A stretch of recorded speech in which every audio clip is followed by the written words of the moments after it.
Assalamualaikum warahmatullahi wabarakatuh. Alhamdulillahilladzi khalaqal mauta wal hayata liyabluwakum ayyukum ahsanu amala wa huwal azizul ghafur. Ashhadu an la ilaha illallah wahdahu la syarika lah wa ashhadu anna Muhammadan abduhu wa rasuluhu la nabiyya ba'dah. فقال الله تعالى في القرآن الكريم أعوذ بالله من الشيطان الرجيم بسم الله الرحمن الرحيم يا أيتها النفس المطمئنة ارجعي إلى ربك راضية مرضية فادخلي في عبادي وادخلي جنتي صدق الله العظيم.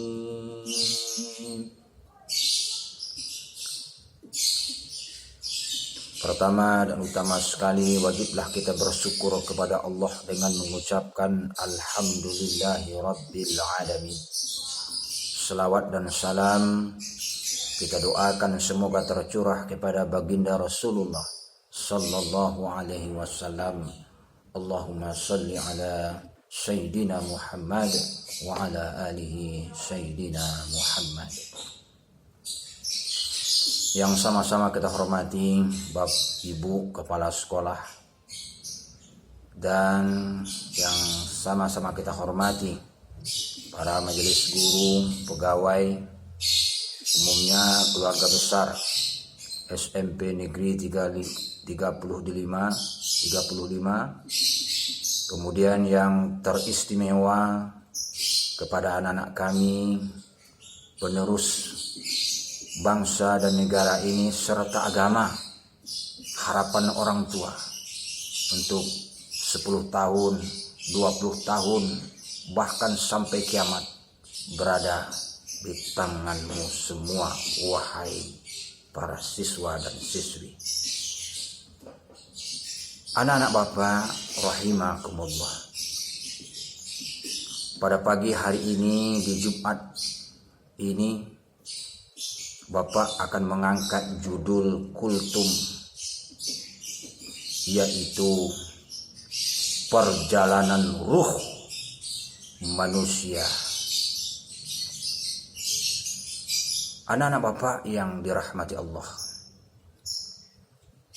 akhir dari sebuah kehidupan ini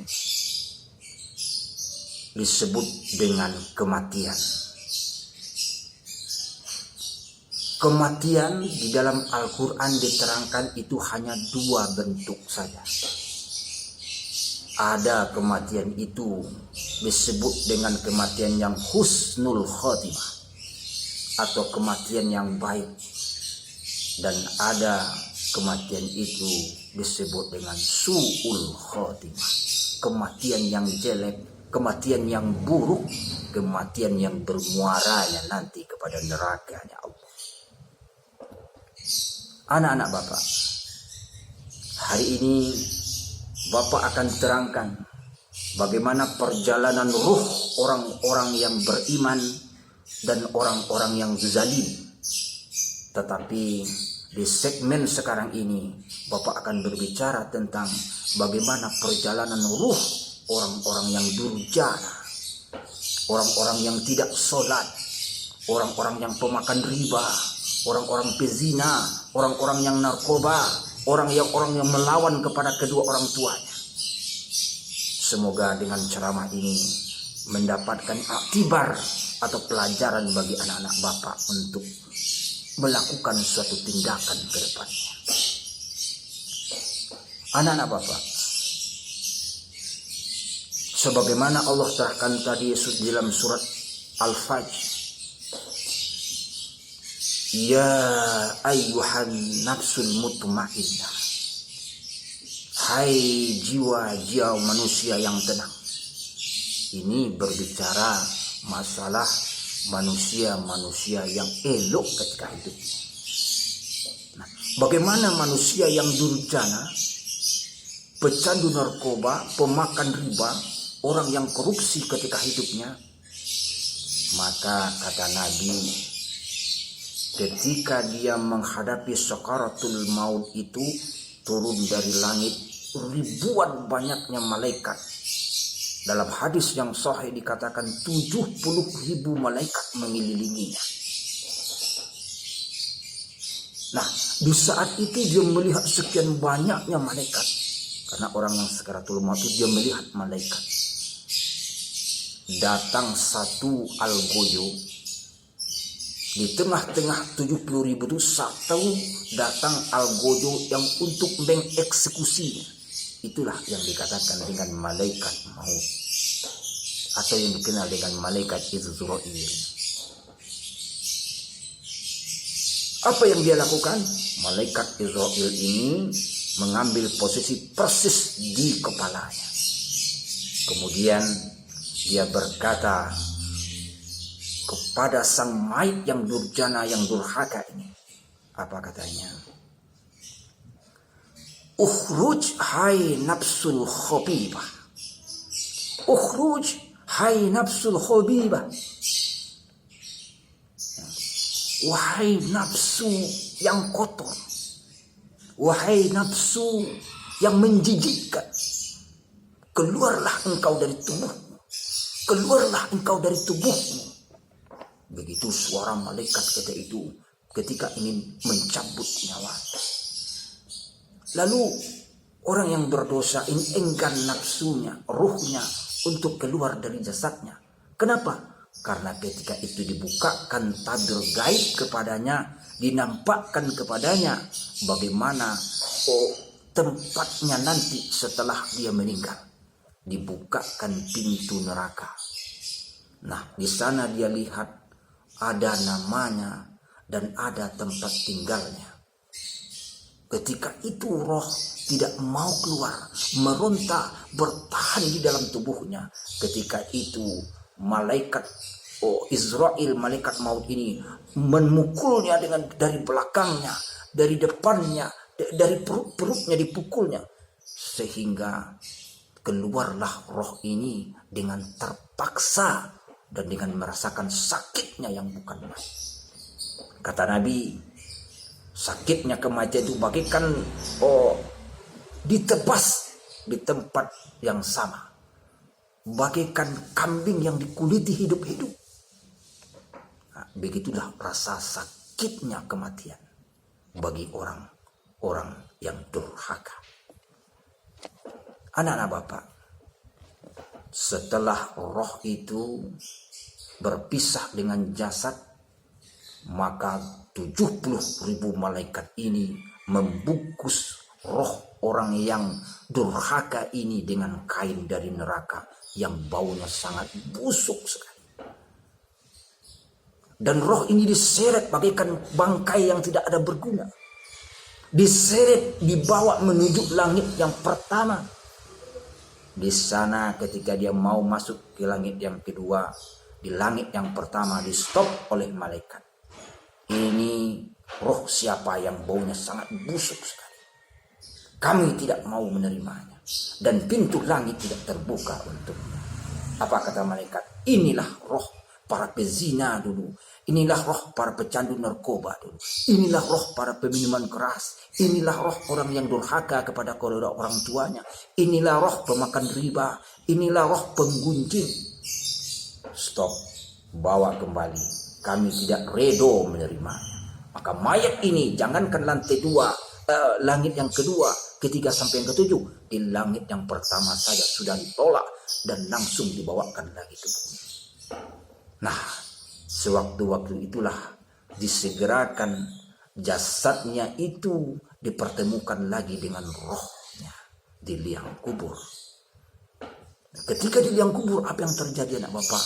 disitulah baru ditanya oleh malaikat Mungkar dan Nakir, ma rabbuka, siapa Tuhan engkau, ma dinuka, apa agama engkau, ma nabiyuka, siapa nabi engkau. Ketika itu orang-orang yang tidak pernah sholat, tidak pernah bersujud, tidak pernah mengucapkan Allah, dia tidak akan mampu menjawab bahwasanya Allahmu adalah, Rabbmu adalah Allah. Tetapi orang yang sering sholatnya, yang sering bernunduk, yang sering mengucapkan Allahu Akbar, maka dengan gampang dia menjawab ketika itu, Rabbku adalah Allah. Nah, orang-orang yang durhaka kok, dia hanya berkata Allah, itu hadis. Dia hanya bisa mengatakan maka terdengarlah suara dari atas. Maka Allah mengatakan, berikan azab kepada makhluk ini, orang ini sesuai dengan kadar dosanya. Nah, ketika itu anak bapak, barulah timbul penyesalan.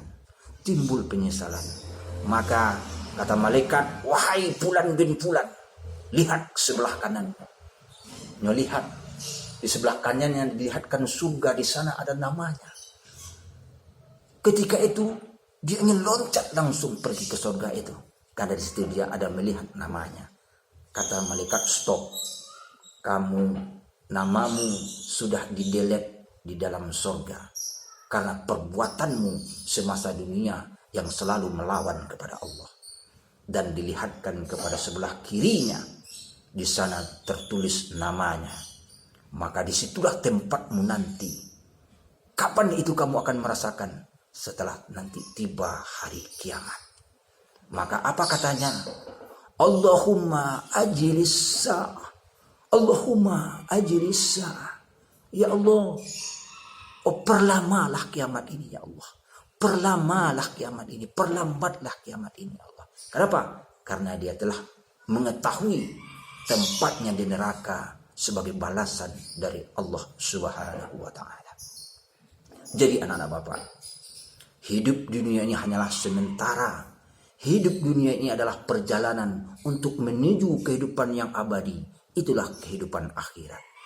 Tetapi kehidupan yang sementara ini adalah kehidupan yang penentu bagaimana nasib kamu nanti di kehidupan akhirat, kehidupan yang abadi, yang abqa, walal akhiratu khairul laka minal ula, bahwasanya sebaik-baik kehidupan itu adalah kehidupan akhirat.